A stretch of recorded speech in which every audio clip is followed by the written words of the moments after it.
he has an all-time great chin going in the ring with tremendous punchers. Terrence Crawford coming up 2 weight classes, do any damage? Yeah, he's a slick boxer, and he's also a good puncher in the welterweight division, in the junior welterweight division, in the lightweight division. But I do believe that if you can box and you can move, that you can beat Canelo. You can outpoint of the opponent.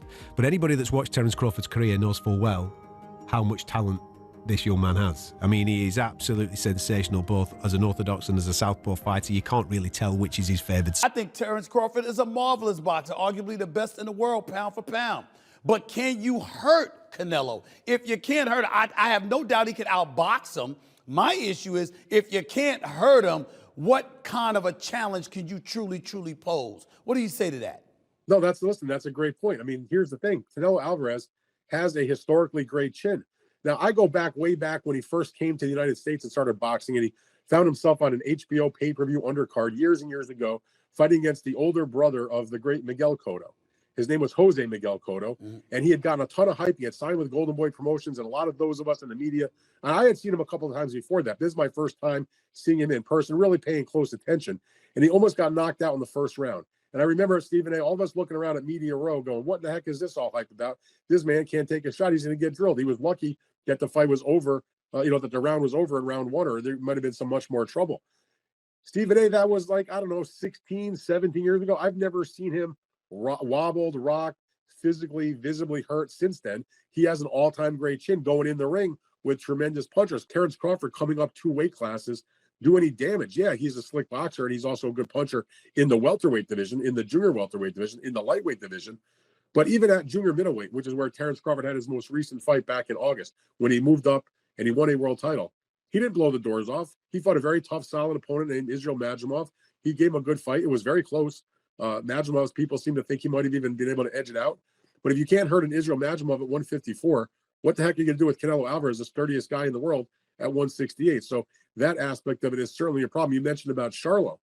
Charlo was there to get his check. I know one thing about Terrence Crawford. He's not going to just come to turn up to get the check. He'll at least try.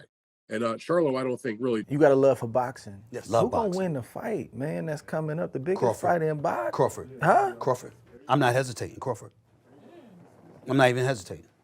Crawford. You gonna stand on that all the way to September 13th? I love Canelo. Crawford will beat Canelo. Crawford will beat Canelo by decision. I can't see anybody knocking out Canelo Alvarez. But I do believe that if you can box and you can move, that you can beat Canelo. You can outpoint him. That's right. When I think about Canelo, one of the things that I don't like about Canelo, despite his greatness, and a neck as wide as Broadway, for crying out loud. Right. It's like almost every shot has to be a power shot. It's a power shot, yeah. That's not beating Crawford. I will confess, I think Gervonta Davis's trainer, Cal, I think he said this. He said Crawford could find himself in trouble if he decides to engage with Canelo, because Canelo is the naturally bigger, stronger fighter. And I don't care that Crawford's gotten bigger, and I don't care that Crawford's gonna go in there just as big as Canelo. Canelo is accustomed to fighting at the weight, and Crawford is not. And Canelo is a genius in this regard. You don't see him show up for fights not ready. He's always ready. always prepared. He's always ready. He's him always that. prepared. So I think he's the slower fighter, though. And I think that Crawford is brilliant as a boxer.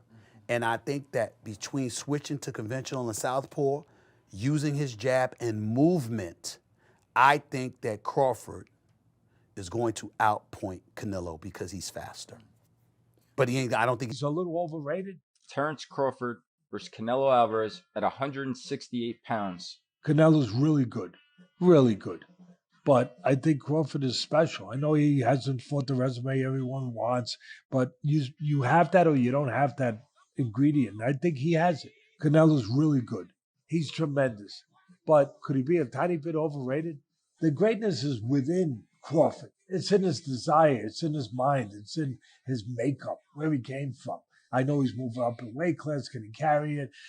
But those intangibles. I believe that he had. Most fans or most people would probably say Crawford, I'm guessing, because that's a big part of how he's won, and everybody feels that he, and rightfully so, that the way he's figured out, I mean, he's constantly changing from lefty to righty. He's a person that alters his attack. Sometimes he's a boxer, sometimes he's walking people down. Canelo's style is more the same in most fights. He is a counterpuncher who's waiting for you to make your move so he can counterpunch you. Then when he has you in trouble, he's willing to move forward. His attack is a pretty straightforward one. On the face of it, you might say Crawford, but I think the thing about Canelo Alvarez is that he has seen every style that you can. What happens when boxing's most complete technician steps into the ring with one of the sport's most battle-tested warriors? Terence Crawford versus Canelo Alvarez isn't just a super fight. It's a collision of styles, mentalities, and legacies. Crawford is a master of adjustments. He can fight southpaw or orthodox, counter or press, box at range, or brawl inside. He breaks opponents down piece by piece, not with overwhelming power, but with precision, timing, and IQ. Canelo, on the other hand, is a tank. A pressure counter puncher who baits you, then punishes every mistake. His defense is underrated, his chin is legendary, and his bodywork is vicious. He's been in with the best, and he rarely looks overwhelmed. But here's the twist. Canelo has slowed down, his volume has dipped, his legs aren't what they used to be. Against a fighter like Crawford, who thrives on movement and timing, that could be dangerous. The levels that he's gone through, the weights that he's gone through, and the opponents that he has been in with, he's come up short against a couple. But he's come through some big challenges as well through his, 65, 66 professional bouts since he was 15 years of age. There's no doubt that this is the biggest test of Terence Crawford's career, not only because of the weight step up, but also because of the level of the opponent.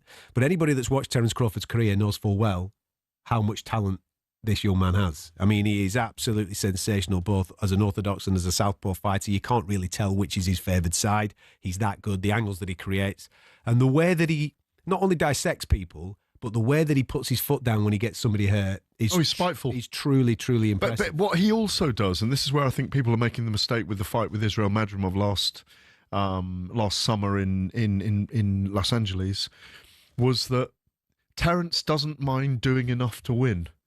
He doesn't. If he knows he's got to win on points, he's happy to tuck everything neatly in the office and win round by round. It reminds me of Floyd Mayweather. It reminds me of Pernell Whitaker. It reminds me of guys that win with ease without overstretching themselves, that don't have to get in a battle. But when he's got someone hurt, as you rightly say, he's spiteful. I'm not sure he'll get Canelo hurt in this fight. But if his timing and his movement are on, the slightly slowed Canelo, who likes to load up these days, could find himself frustrated by Terence Crawford. Yeah. And there's also the aspect of when he is behind. I mean, we've all seen that famous clip where he's fighting Sean Porter. Somebody sells him ringside. They've got him down on the cards. He goes through the gears and stops Sean Porter in the very next round. There's also that element to him. He's brilliant. He's absolutely brilliant. But he's also fighting someone that's equally as brilliant. A very different type of style, Canelo. And a fan favourite. He's so confident. He's so confident that he's about to become undisputed. Listen. 2 weeks to go, less than 2 weeks to go now. What? We're talking about 12 days. 12 days. What can we expect from this unbelievable showdown? Listen, the build-up has been absolutely incredible. When you talk about the sparring stories, when you talk about the unbelievable rumors that we've been hearing for the past 10 to 12 weeks, but Crawford's power carry? Will Canelo age overnight? So many questions that we have when it comes to this unbelievable fight. But not too long to go, ladies and gentlemen. We are about to find out the truth. We are about to find out who's truly the greatest of this era. And let me tell you this. I said this in most of my videos so far. The more I watch Bud Crawford and the more I watch Canelo Alvarez tape, the more my appreciation for both men increases. Listen, Canelo is the greatest pressure / counter puncher in history when he puts both together. And Crawford is the most dynamic fighters my eyes ever saw. Ever saw. Now, listen to this. The moment this fight got announced, we didn't know the things that we know now. We didn't know about their sparring partners.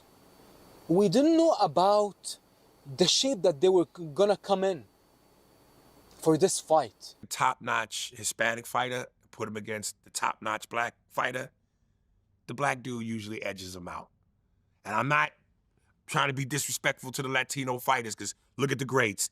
De La Hoya, motherfucking Roberto Duran, Arguello, Felix Trinidad, what's my man's name? Chavez. Mm-hmm. So there have been legends, but 9 times out of 10, when the top Mexican legend takes on the top black legend, the black dude wins. Boxing and basketball is just something that niggas just, we got that wop that just, we edge you out. We edge you out. Duran lost to Hagler. He got knocked out so viciously by Hearns. The rumor is he's still waking up today. He lost he did the no mas with Leonard. Yeah, no, I've been hanging out with Sugar Ray Leonard recently. We talked about that whole situation. De La Hoya lost to Floyd. He lost to Bernard. He lost to Sugar Shane Mosley. Usually the black fighters edge out the Latinos when it come down to it. So basically you're saying Crawford's going to win because he's black. I'm saying he's going to win because he's got skills. But that black component, that's that extra juice. That's that extra juice? I mean, look. It's like the Batmobile when it's going fast, and then he hits the nitro button, and the flame shoots out of the back of the car and takes it to another level. Black dudes have the nitro switch. Still, let's not forget Crawford is coming up in weight. This isn't welterweight. This is 168, Canelo's house. And at that weight, nobody has bullied Canelo, not even the bigger guys. So the big question is, can Crawford's skill set travel with him? Can he stay sharp and fast and accurate at super middleweight while dealing with Canelo's power, pressure, and size? If Crawford wins, it won't just be another victory. It'll be a historic moment. Performance that you know you're going to have, right? They can't deny you anymore. I don't know, but I don't give a fuck, too. So I feel I'm the best, and that's it. I don't focus on if the people say or put me in the first position, I'm the best. I feel I'm the best. I'm doing because I love boxing.